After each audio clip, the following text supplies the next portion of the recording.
live trading toosaa sameynaya insha allah. Trade-ka waxa weeye ruleskiisa way dhammaystiran yihiin. ICI strategy waan ku qaadanayaa, selkaasaan ku jiraa insha allah. hadda asalkaygu wuxuu noqon doonaa insha allah xeega dabadiisa 16 biidnillah ilaa iyo waxaan qaadan doonaa insha allah 50 waan ka rabaa trade-kan dabcan waa ilaa iyo lowgaas insha allah. So runtii waa setup aad iyo aad iskaga fudud oo mataqaanaa hadda aanan kaaga baahnayn waqti badan si aad suuqa u taxliilisay ama aad trade ugu qaadatid. Okay, you see isla markaa in rejection la sameeyey.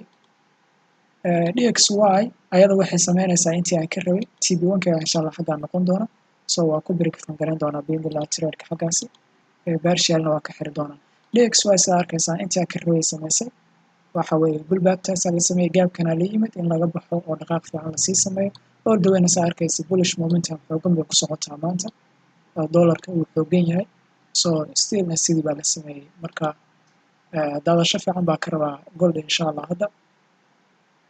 sidoo kale insha allah waxaa ku xasuusinayaa fursad aad u weyn oo marka ugu horreysa aan sameynayo muddo sanad kadib taas oo ah live mentorship aan soo celiyey bishan September insha allah team 30 arday oo active runtii aan qaadan doono. waxaa la yiraahdo waxqabadkooda iyo tiradiyada ay qaadanayaan iyo lacagaha ay sameynayaan insha allah sanadku intuuna dhamaanin halkaan kusoo bandhigi doono insha allah iyo Telegram linkii profile ka saaran. Mentorshipka waxaa lagu baran doonaa waxay tahay modelskan hadda ku trade gareynayo ICI iyo sidoo kale ORB oo runtii sababyo aad basiid ah haddana win rate-koodu aad u sarreeyo. marka fiiga mentorshipkan insha allah waxaa ballan qaaday inuu noqdo mid uu qof kasta awoodi karo oo aan dhalinyarta markaas u daneyno si qof kasta uu awood ugu yeesho insha allah inuu suuqani barto. mentorshipka waxyaabaha ku baran doontana waxaa ka mid ah step by step training baa insha allah sameyn doonaa, live market analysis si toos u sameynayna insha allah.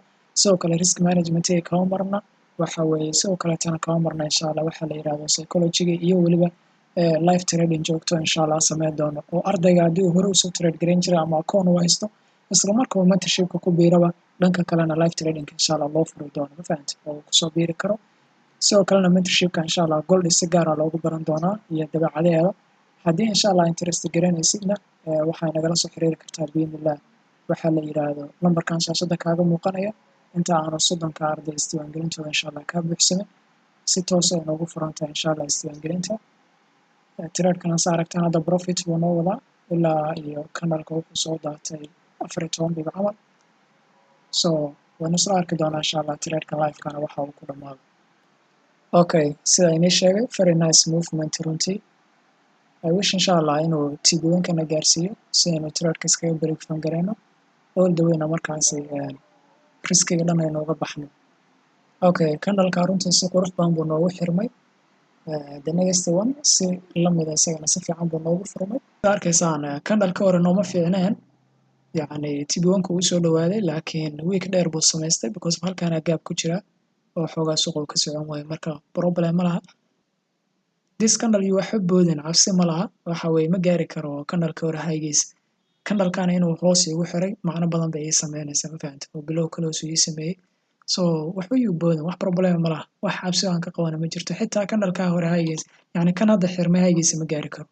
waxba suuqan kama aqaan haddii uu haygaasi gaaro barta waa inuu iska soo taangaraya. okay yacni ma jebin karo haygaasi kama kormari karo. so marka ugu badan yahay haygaasi aroos soo register garayo kadibna sell fiican aan soo siiyo saasa ka rabnaa insha allah. guys oo ujeedaan baa filaya inta inii sheegay kanalkan inaanu qaadi karin hayga kanalkii horeeto oo soo taangareyn doono. so haddana sida arkaysaan waa sell fiican TB1-kana insha allah waxaa ka rajeynaya inuu na gaarsiiyo. so hadda new one furmay isaga si fiican uu igu xirmay very nice. so TB1-kayga hadda waa joogaa nice come on alxamdulillah you see. so saaxiib yar waxaa idin sheegay oo dhan waxa weeye mataqaanaa wax oo micnaha aan kusoo dhashay maaha just waa dadaalkii aan waxaan gelinay iyo sidabkaan fudud aan ku trade gareynayno wax kasta mataqaanaa ay clear yihiin. so trade-kan hadda waa break fan insha allah haddii uu xitaa nagu soo laabto MT5-kagana insha allah waxaan ka xiri doonaa waxaa la yiraahdo partial waan xiri doonaa insha allah trade-ka haddii uu soo laabto xitaa hadda wax problem ma laha trade-kan because of wax riski dhan hadda kuma jirno macnaha ma fahantay. okay hadda suuqan wuxuu inoo wadaa almost 33 bps target-keenana waa 50 bp that means 17 bps hadda maaragtay resting ah.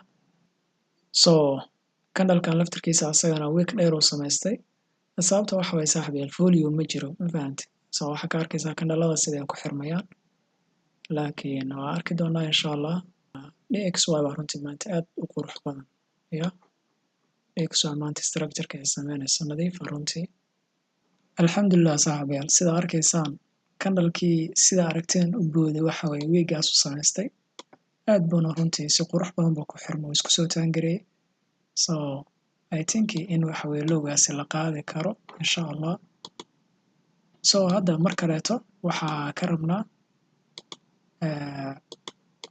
sidaynu marka horeeto baagan fiican aynu u helnay waxa weeye mar kaleeto insha allah halkaani baag kaleetaan ka rabnaa dxy you see imagine meeshana laga soo celiyey inaan breakifana laga saaro runtii aan ku dhawaanaya okay rejection le aan sameynaynayo what waxaan ma taqaana adiga marka micnaa imagine only one candle micnaa yeah you see hadda baagaasi aadaysaa dxy tartiibteeda iskama waaleyso sida arkaysa laakiin golday ma fahmi kartid macnaha so anyway alxamdulilah mar labaadna aniga profita ka xirtay only 10 bebka 0.02 baa ugu jira breakfan buu iga saaray lifekanan intaasu ku egyahay nabadgelyo